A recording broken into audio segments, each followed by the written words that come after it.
Korea's growth rate has remained in the 0% range for a second straight quarter.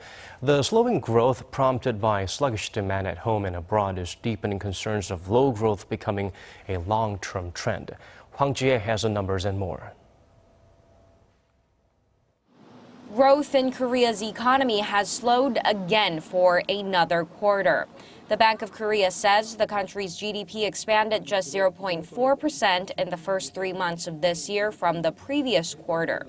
This marks a slowdown from the 0.7% growth posted a quarter before and is equal to the pace of expansion recorded when the country was hit hard by a MERS outbreak.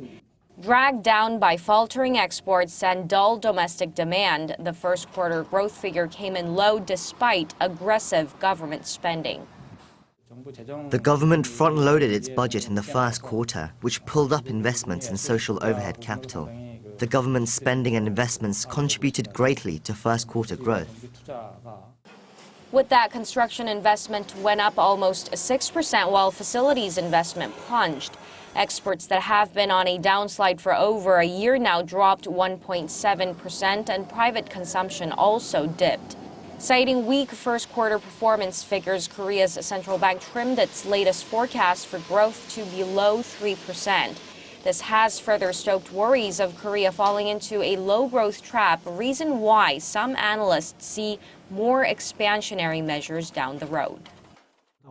The best scenario for the Korean economy this year would be growing at around the same level as last year. But most private institutions don't see that happening.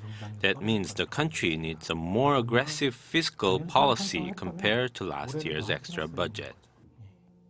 But with the central bank for now saying that the economy will show signs of gradual recovery this quarter, economists say more monitoring should come ahead of a supplementary budget or a key rate cut.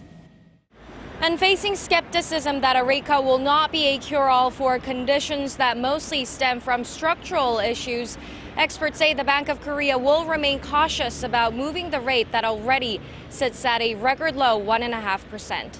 Hwang Ji-hye, Arirang News.